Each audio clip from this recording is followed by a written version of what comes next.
Bonjour Jésus-Christ, rien, Jésus-Christ est Seigneur, que Dieu vous bénisse. Ici, je vais parler de où ton combat est dirigé, sur qui tu te focalises pour obtenir la victoire, pour ne pas que tu sois un perdant. Ok? Le combat, ton regard est focalisé sur qui lorsque tu es en train de combattre. Lorsque tu t'engages dans un combat, qui tu vises. Ok? Donc, je vais parler du mariage. Moi, par exemple, lorsqu'il y a un danger, comme j'ai le Saint-Esprit, c'est pour cela que je vous dis, c'est vraiment bien. Priez, demandez à Dieu de vous donner le Saint-Esprit. Le Saint-Esprit, c'est la personne que Dieu nous donne pour nous aider. Ok? Le Saint-Esprit, demandez à Dieu de vous faire grâce. Dans mon mariage, lorsque l'ennemi est en train de lorsque l'ennemi est en train d'apprêter quelque chose pour venir m'attaquer là, le Saint-Esprit me prévient avant que ça ne soit formé, avant que ça ne prenne forme, avant que ça soit même, avant que le combat ne soit engagé même, Dieu me prévient. L'Esprit de Dieu me prévient et je rentre dans la prière, je rentre dans le jeûne. Ça veut dire, dans une vision comme ça, Dieu me montre dans une vision. Je suis en train de dormir, c'est comme un rêve comme ça, et puis je vois tout. Et quand je me réveille, je prie, je demande, mais Seigneur, qu'est-ce que ça veut dire? Et l'Esprit de Dieu me dit, jeûne et prière. Donc, avant que ça ne prenne vie même, je suis au courant et je jeûne pour enluner ce qui est en train de s'apprêter pour venir attaquer mon mariage. C'est comme ça. Donc, voici un peu ce qui se passe. Il faut être capable de saisir, de savoir ce que l'ennemi est en train de faire. La Bible nous dit, nous n'avons pas à lutter contre la chair et le sang, mais contre la domination, contre la puissance obscure. Ok? C'est dans Ephésiens 6, verset 12 là-bas. Ok? Donc, voilà, je vais vous lire un peu ça. 1 Corinthiens 2, verset 14, c'est dit, « Mais l'homme animal ne reçoit pas les choses de l'Esprit de Dieu, car elles sont une folie pour lui et il ne peut pas connaître, parce que c'est spirituellement qu'on en juge.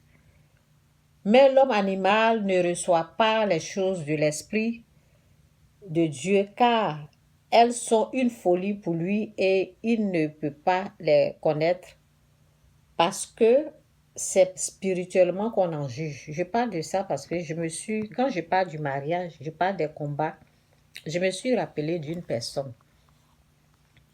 Une personne que son regard, ça veut dire la personne en train de perdre son temps, en train d'attaquer ce qui est inutile. La Bible dit, combat le bon combat de la foi. Ça veut dire, son combat est dirigé vers l'homme. Son combat, elle se focalise sur la personne qui n'est même pas contre elle.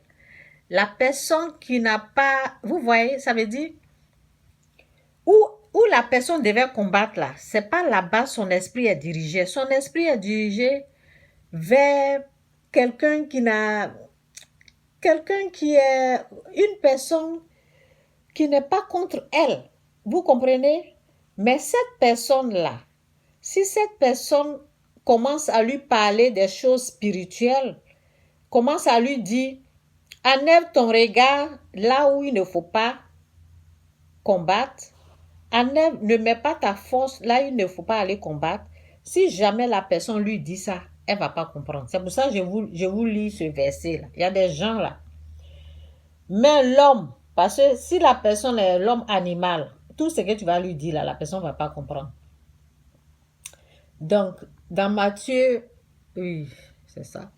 Dans Matthieu 7, verset 6, c'est dit, « Ne donnez pas les choses saintes aux chiens et ne jetez pas vos pelles devant les pourceaux de peur qu'il ne les foule aux pieds, ne se retournent et ne vous déchirent.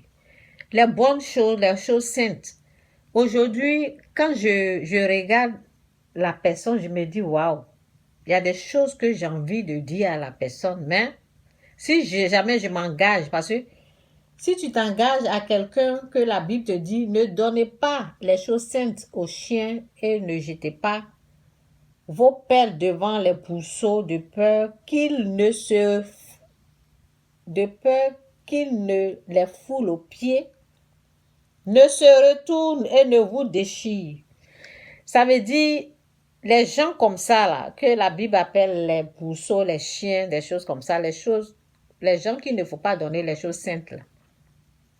Si jamais tu vas lui dire à cette personne-là, ton combat, là, ça doit être dirigé ici, ça ne doit pas être sur l'homme.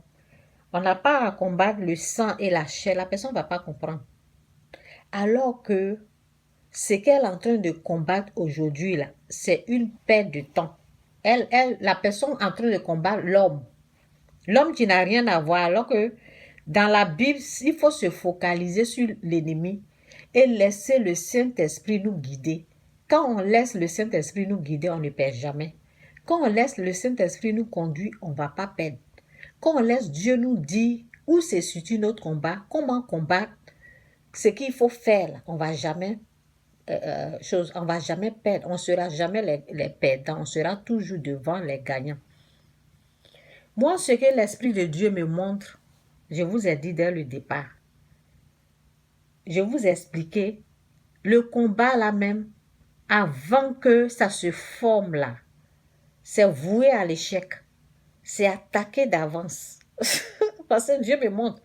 Donc, ce que je peux dire à quelqu'un, respecte ta dîme, respecte ta dîme, respecte tes offrandes et la dîme, continue de faire les dons à l'église, parce qu'il y a des combats pour le mariage là, il y a des dons que tu fais, quand tu commences à faire des dons là, il y a des protections qui sont pour toi. La Bible dit, je vais attaquer celui qui te combat, celui qui détruit ta vigne, celui qui détruit les produits. Ok, aujourd'hui, je ne vais pas trop aller là parce que je n'ai pas pris le verset. Mais il y a une protection divine quand on respecte nos dîmes. Donc, je vous laisse un peu avec ça. Jésus-Christ sur rien, Jésus-Christ est Seigneur. Quand vous n'avez pas le Saint-Esprit ou bien vous n'êtes pas conduit par l'Esprit de Dieu, vous êtes mélangé, vous allez attaquer les hommes. Votre combat là, vous allez perdre votre temps en train de combattre l'homme. Alors que le vrai combat est à côté de vous là-bas, vous n'allez pas voir. C'est dommage et puis c'est triste. Jésus-Christ ou rien, Jésus-Christ est Seigneur.